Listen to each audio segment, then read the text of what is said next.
Grok Talk. What if your take-home pay went down 25%?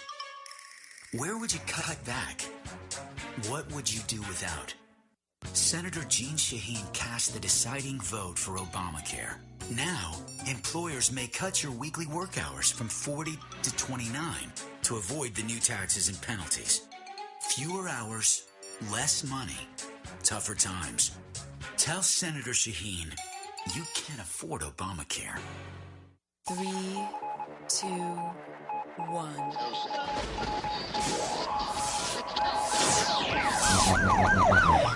We'd like to welcome you to another edition of Grok Talk, brought to you by New Hampshire's leading conservative blog site, GraniteGrok.com. We are your feared, extremist, right-wing, hard-charging, gun-toting, opinionated, outspoken, rabble-rousing, letter-writing, radio microphone-stomping conservatives and rational libertarians. So get ready for more news and opinion you could only get from GraniteGrok.com.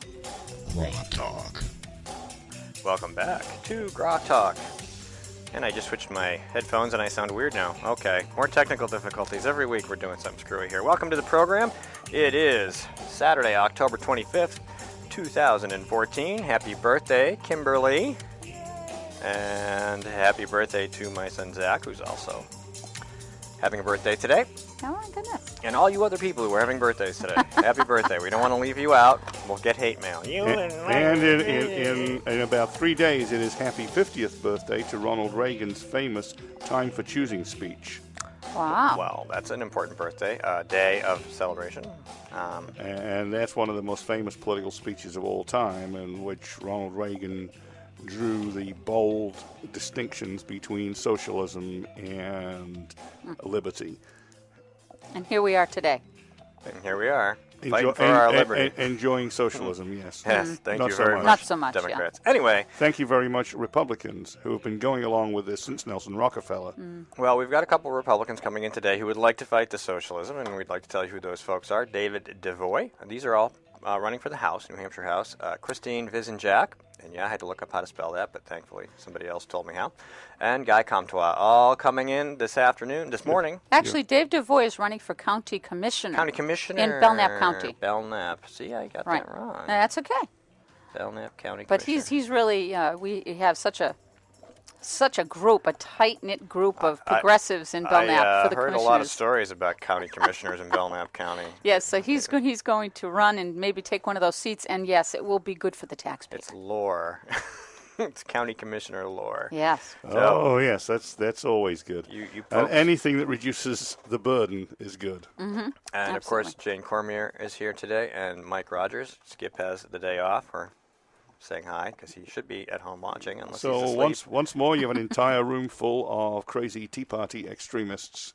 Welcome to Grok Talk. Yeah, we're going to do nutty things like tell you that, you should have more choices in your own life than have the government run it for you, that that the money, no matter how much it is easier for you to manage and control when it's closer to you than in Washington, D.C. We're going to say nutty things like, it's your money. Oh, wait, it's your money. You earned it. We're You gonna mean say it didn't crazy come off things that, like that federal tree? No. Didn't we're grow gonna, off we're gonna that say federal these are the tree. nutty, No, only if you're a crony of Jeanne Shaheen, and she brought the money to New Hampshire for you. nutty Tea Party ideas. Well, like, don't forget now, Medicaid expansion. The federal government's paying for it, right? It's that free money off the federal tree because For a little while, and then we get stuck with the bill. Yeah, no and kidding. anytime anybody votes to do one of those things, one of two things is going to happen. Either the program is going to sunset, and the people that were depending on it, whether or not you think they should be on it, are going to get hurt, Right. or it's going to come as a burden on the taxpayers. And if you think they're not planning to put a broad-based income or sales tax in New Hampshire, just watch their actions. Anytime they ratchet up the spending or put you on the hook for a future liability that they have no idea how they're going to pay, when the day of reckoning comes, it's your pocket, your wallet is on the line. right, and it's called incrementalism too because they won't tell you that, of course, up front. Right, they just got to get they've got to get that subsidy in there, and then they've got to come up with the hysteria of, oh my God, how are we going to fund it now that the federal government and our tax dollars are no longer funding it, and then they'll sneak it in. You see, because they can't come out and say we want that. Right. Right. And I'm going to actually be somewhat sympathetic to the corner that Walt was painted into in the debate. When he was asked if you would have vetoed this if it passed your desk, he said yes. When they said, you said you were going to repeal this, he said no. And I think there's a reason for that. It already happened. There's already people on it. People who were paying for, maybe not so good, but paying for their own health plans were suckered off of their health plans into Medicaid. If we just summarily chop it at this point, all those people get hurt. And it's the Republican senator's fault. Let's not forget that. So now if you're faced with the choice, what do I do now? The answer is you try and turn the mess you've got into something else. You can't summarily stop it, and you can't wait till 2017 and kick the can down the road and you'll get a broad-based income tax. So I think you have to do what he said and fix it. That's not a palatable word.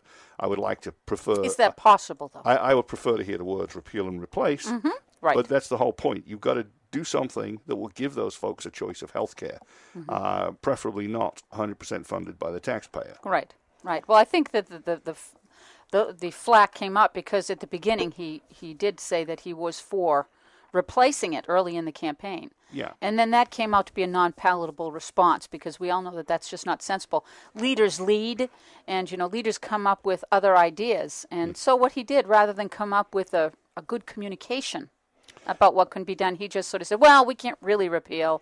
We have to kind of try to fix it. Well, that's what you get when you change the definition of what Medicaid is supposed to cover. And here we are, right? So now we have this big debacle of how we're going to cover all of these folks, the majority of which that are now on New Hampshire Medicaid expansion, dropped their own plans to jump onto the dole because the definition of Medicaid changed with the Republicans that voted for this. Exactly. And shame on them. Very much shame on them. And, it's, as I think I put in one of my comments under a post, basically he's going to be saying, and I've got to fix this mess that I inherited from the Republican Senate. Yeah.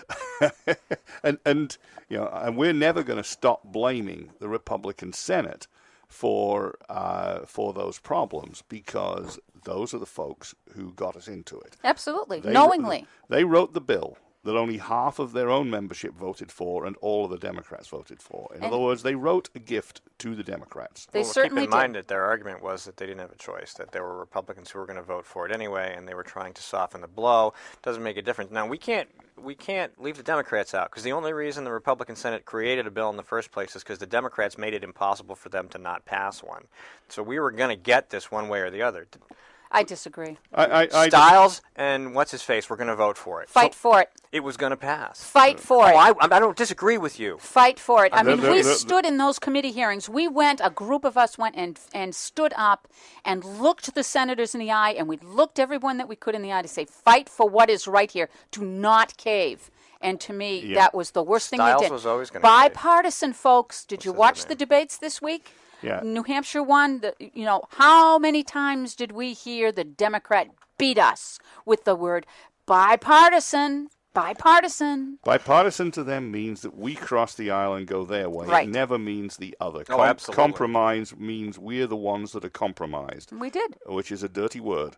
When a lady is compromised, it's a bad thing. Right. When your integrity is compromised, it's a bad thing. And there is the difference. When you compromise with a Democrat, you compromise your integrity. Well, there used to be a time, at least, 30 years ago, when you look and you saw, like, Tip O'Neill maybe working with somebody that they came across the aisle and something good. Look at what happened with welfare when Clinton was in, right? When Newt Gingrich got face-to-face with Clinton and said, we're going to work together to fix this. Right, and they did. You can't have it your way. Right, but you see, they did work it out, right? Yes. But that rarely happens. That rarely happens now. Now it's just capitulate. You capitulate everything, and you call it bipartisan. But you know what? It's the Republicans that take the heat. When are they going to wake up? Exactly. So, my position throughout all of this is that the party leadership, including the Senate president, but especially the party chair, should have been saying to these folks, we do not support this. It will end badly. We need you to vote against it. Mm-hmm. And by the way, you can't count on our support next cycle if you do vote for it. There is no leadership. Therein lies the issue. How many problems that we've had in this last 2 years Right. have come to the party because of lack of Republican leadership. How Right, are they and so? that- how are they so bad at messaging? I don't know. How is it that they're so bad at it? Because I think they're part of the problem. It's, Even the ones that are mostly conservative have a problem simply saying, this is how it has to be if we're going to keep our freedoms. The people that do say that, like Bill O'Brien, get castigated for it. Right. We get castigated for it, and I think it's wrong. So I'm gonna actually take the problem all the way to the top. Do we believe that Papa Sununu actually wants us to have socialism in New Hampshire, actually wants us to have a broad-based tax? Or is he allowing this to happen through inaction? In other words, he's helped to choose these senators. Mm-hmm. He's helped to choose and back the party chair that we now have, ineffective as she is. And yet, and these people are the ones that are giving us Medicaid expansion and all the traps that will eventually lead us to a broad-based tax.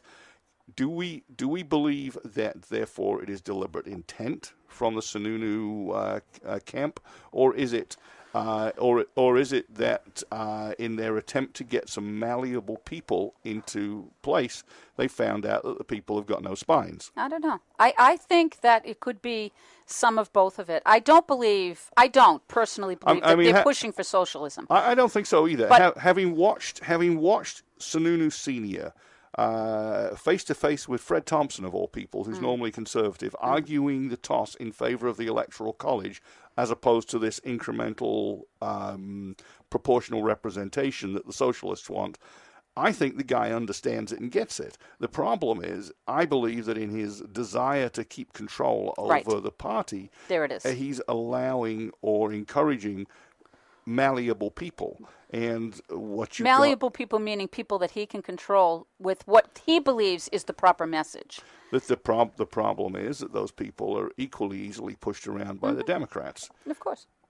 Of course. So you know what? We have the politics of access going on, I think. I think that's what the problem is. Because I believe that those that are running the party machinery believe that they know best what the message is. They believe they have their finger right on the pulse of the American public. And I think that their whole perspective is incorrect. They have bought into the leftist media message that, quote, Tea Party's a loser, right? So they'll start beating Tea Party members within their own party who just happen to be the base of the entire party here in New Hampshire. And it's been the strongest base in New Hampshire for as long as I've been looking at it. I don't think they think they speak for the people. I think they're just interested in being in charge. Yeah. I think it's co-opted into that.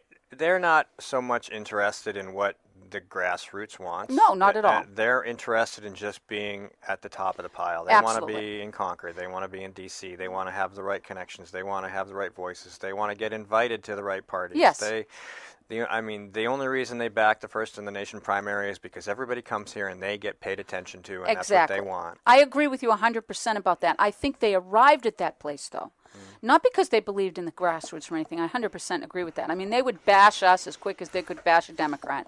And they do. And they do. And they do it because we represent a threat to their authority. To their power, right. And it's corrupt. It is corrupt. When you start playing the game to maintain your grip on control and power of the machinery, you have now usurped the whole purpose of what we're supposed to be about. Yeah, and we deride the Democrats over Tammany Hall and their smoke-filled back rooms, but we have exactly that. And let me tell you, party leadership, there are enough people out here that wish that those smoke-filled back rooms that you make your deals in would catch fire and burn the party down. Yeah, right. Unfortunately. I got yet another person step up to me yesterday at the breakfast for Mayor Linda, which was attended by Mike Pence as well.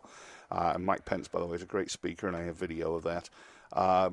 And, the same thing, how can we persuade some of your people that, we need to vote for Scott Brown and Walt Havenstein? And I said, you know what? The party has pushed these people on us, and a lot of us feel that what we really want is for the state GOP to burn to the ground so we can start over.